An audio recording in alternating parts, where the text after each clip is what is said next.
So in a mind-bending tale that challenges the boundaries of time and space, one man has suddenly emerged claiming to have voyaged to the year 3906. What he witnessed there defies imagination, offering a glimpse into a distant future where technology, society, and the very foundation of existence have undergone unimaginable transformations. So, what does the world of 3906 look like? And what secrets does the future hold for our species? Join us as we unravel the mysteries of a journey to the year 3906.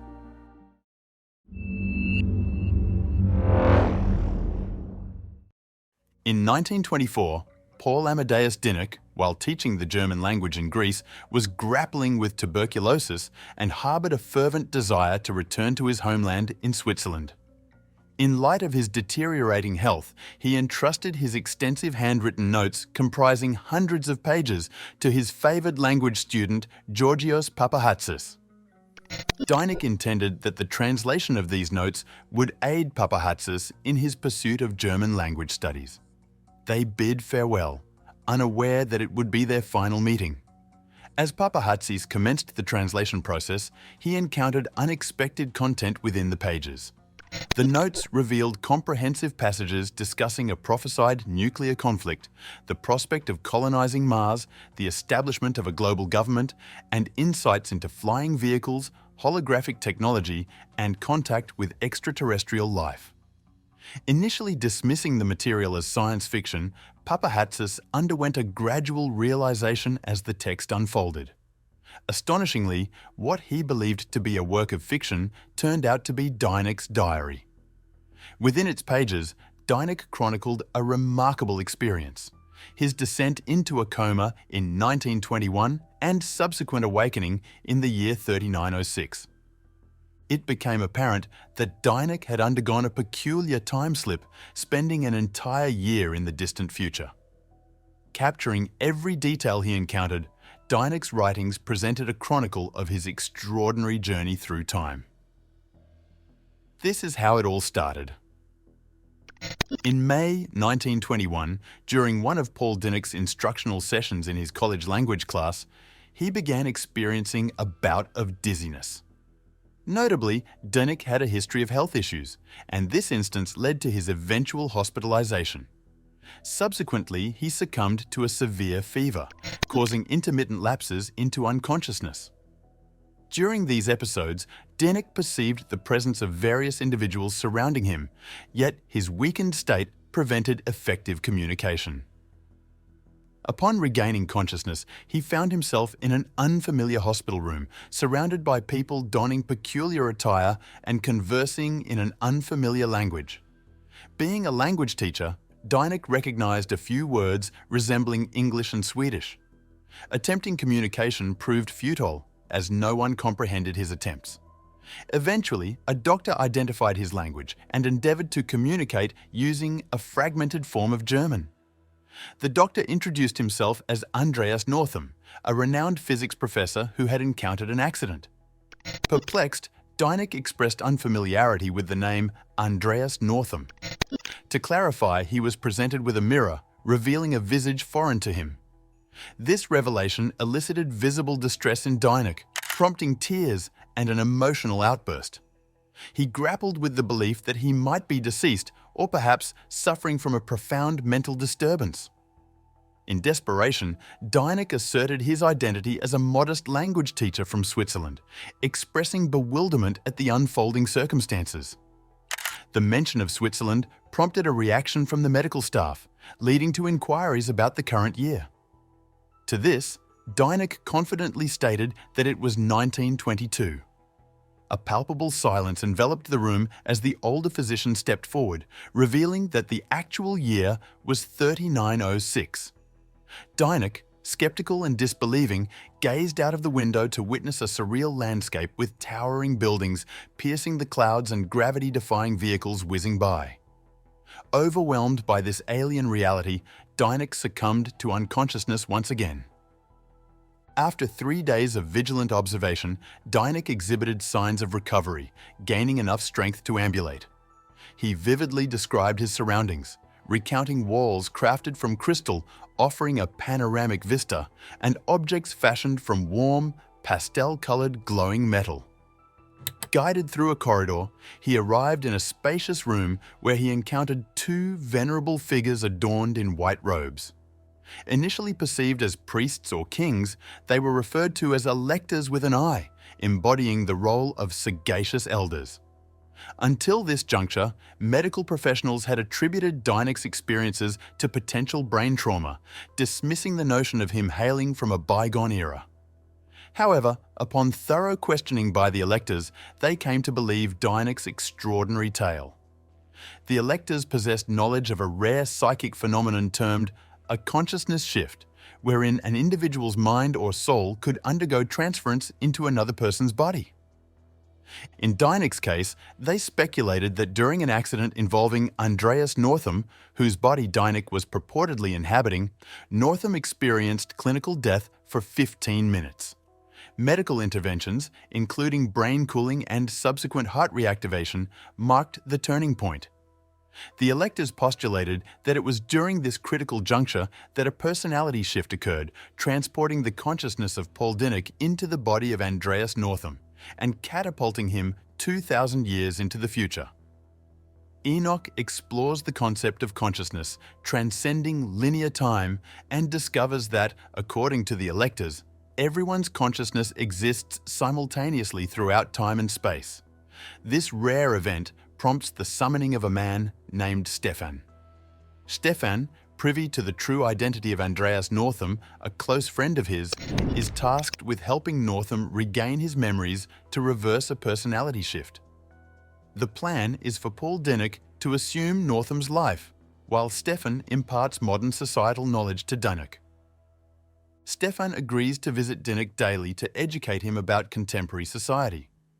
However, Dynek, who had been living in the future for 2 weeks, is more intrigued by the past.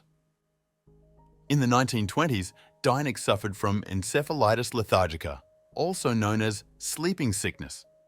While people with this condition typically experience difficulty speaking, moving, and staying awake, Dynek in the future never sleeps. Despite spending nights reading books and learning the new language, he remained alert and never felt tired. Dynek utilized a modern learning device called the Oregon Schwager, described as a handheld device with moving three-dimensional images that glow in the dark, accompanied by sound, music, and narration, reminiscent of an iPad. Encouraged by his doctors to learn about anything from the past, Dynek was restricted from studying the 20th century to prevent potential alterations of historical events. The years spanning from 2000 to 2300 present significant challenges for humanity. Overpopulation and regional conflicts emerge as major issues. By 2204, we successfully colonize Mars, and over the next 60 years, the population on the red planet grows to 20 million.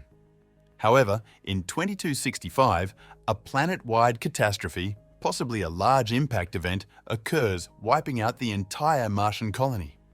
Subsequent attempts at colonization are abandoned. In 2309, a medium-scale nuclear war devastates most of Europe, leaving only the Baltic and Scandinavian countries relatively unscathed. This event likely explains the English-Scandinavian hybrid language spoken in the region. The war is global and lasts for 80 years, leading to the decimation of a significant portion of the human population. In 2396, a new world government named Redstot is established, marking the end of the ancient period of history and the beginning of modern history. This one world government, formed to halt the global war, is characterized by corruption and is controlled by the wealthy and powerful. Despite resistance from countries with strong local nationalism, Redstot persists for about 200 years. Eventually, citizens stop electing politicians and businessmen, and higher offices are held by scientists, philosophers, and humanitarians, bringing a shift toward a more rational and humane governance structure. In 2823, a world leader named Torahhild proposed a new economic system that marked the beginning of societal transformation over the next 300 years. Unlike our current system, which relies on global scarcity, Torahild's system was based on global adequacy. This pivotal change led people to work for the greater good. Initially, individuals dedicated 40 years to their chosen field before retiring. During retirement, all their material needs were met by the global community. As time progressed, technological advancements and automation reached a point where, by the time Paul Dinick arrived, people only worked for 2 years of their lives. Education began in childhood, and at age 17, individuals entered the workforce, working diligently for 2 years before retiring. By 3906, all material needs, including food, shelter, clothing, education, and entertainment, were met by the global community. The concept of money as we know it ceased to exist, and instead, value was placed on art and science. Pursuing a career, like Andreas Northam's in physics, was optional. Individuals could choose a life of leisure as long as they completed their 2 years of service. Paul Dinick discusses a fascinating phenomenon projected to occur around the year 3000, known as needlework or needlework. In this future scenario, the human brain structure undergoes evolution, leading to the development of a new sensory organ. This newfound organ enables individuals to perceive an entirely new plane of existence, granting access to profound spiritual knowledge. Termed oversinsens or supervision, this ability imparts instant enlightenment, offering a remarkable cognitive enhancement. Despite the anticipation of this new sense bringing about feelings of immense happiness and spiritual tranquility, the reality is quite different. Individuals experiencing this transformation report sensations of divine joy, acceptance of death, and a disregard for worldly concerns. However, the overwhelming nature of these feelings causes people to panic. Unfortunately, those who underwent the needlework phenomenon did not survive, succumbing to the intensity of the event. Everything changed on September 6th of that year when a 76-year-old man named Alexis Volky was hit with the needlework, yet miraculously survived. Following this event, everyone else who experienced the needlework also managed to survive. This marked the onset of a common process in everyone's life, leading to the evolution of Homo sapiens into a new species known as Homo occidentalis novus, or the new Western man. In this future, human nature itself undergoes a significant transformation. Unlike present-day humans, who are inherently wired for survival, competition, and success, often at the expense of others, the future envisions a utopian shift. However, the question remains, what if we could alter the actual wiring of the human brain in the present to align with this utopian vision of the future? In the year 3906, the concept of laws had become nearly obsolete. People no longer required stringent regulations as they willingly worked for the common good, reflecting an evolved societal mindset. Selfishness, considered an archaic remnant of a less advanced species, was studied as an outdated notion. Individuals in 3906 could hardly fathom acting in a self-centered manner akin to present-day behaviors. Paul Dinick, observing the future people, finds their behavior peculiar. They exhibit carefree and childlike qualities, prompting Dinick to ponder whether these traits are truly childish or potentially divine. Despite the strangeness, there's an acknowledgement that a part of oneself, perhaps a substantial part, yearns to revisit a childhood moment devoid of fear, envy, or anxiety, a sentiment echoed by Dinick's friend Stefan. However, a question arises. How would these future individuals cope with external threats, such as contact with aliens? Stefan reassures them that they have already encountered extraterrestrial beings multiple times, and the interactions have been positive. Future humans are cognizant of intelligent beings residing within the solar system and throughout the galaxy. Surprisingly, these beings show little interest in direct communication with us. Instead, they prefer distant observation. Stefan acknowledges occasional interventions by these extraterrestrial beings, particularly during critical moments, such as when humanity faced self-imposed extinction. Dynek learns that these extraterrestrial beings undergo their form of enlightenment, known as needlework or neighborwork. Consequently, they opt to allow humanity to tread its path, leaving us undisturbed to navigate our journey. When Paul Dinick was young, he fell in love with a girl named Anna from his village. Although Anna shared his feelings, her family insisted she marry someone else. In one of their final moments together, on a hill adorned with white buttercups, Paul wished the day could last forever, sensing he was losing her. Eventually, Anna suggested they return home for the day. Before parting, Paul asked her to promise they would meet again. She assured him and even planned to make a wreath of windflowers for a future encounter. Unfortunately, Paul never saw Anna again, and this heartbreak haunted him throughout his life. He fervently prayed for signs of Anna's enduring love, but those signs never materialized. Fast forward to a different chapter in Paul's life. After spending a year with the people in 3906, he formed a connection with a woman named Sylvia. Opting for a day trip, they traveled in a flying vehicle called Avagiosa, capable of transporting them almost instantly to any location on Earth. Paul Dinick, having developed a connection with Sylvia in a different phase of his life, decided to surprise her by visiting his old village. Unaware of their destination, Sylvia and Paul spent the day conversing and exploring, ultimately finding themselves on the same hill where Paul and Anna had shared significant moments years ago. As windflowers bloomed around them, Sylvia, in a poignant gesture, crafted a wreath of windflowers. She then unexpectedly told Paul that it was enough for the day and suggested they return. Handing him the wreath, she asked him to place it on her head. This moment struck Paul like lightning, interpreting it as the sign he had long prayed for throughout his life. Later, when reflecting on the day with his friend Stefan, Paul was reminded that time isn't linear. Stefan proposed the idea that Sylvia might be the reincarnated soul of Anna, fulfilling a promise made 2,000 years ago. That night, as Paul felt his eyes grow heavy, he wondered if he would finally find peace in sleep, missing this feeling for so long. Ultimately, Andreas Northam, the character from 1922, awoke from a year-long coma, marking the conclusion of this intricate and interconnected tale. The account of Paul Amadeus Dinock raises questions about whether his story is true or if it's a made-up tale for financial gain. One possibility is that Dinock's story is based on real events, where he claims to have experienced paranormal events that transported him 2,000 years into the future. In his 300-page book, he provides intricate details about names, places, and dates, discussing futuristic technologies like cryonics, the internet, flying vehicles, teleportation, and something similar to a holodeck. These details add credibility to his account.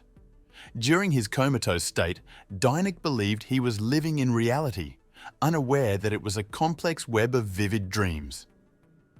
The possibility of dreaming during a coma depends on the brain's condition, and if Dinick dreamt for a year, it could explain his detailed vision of a future world.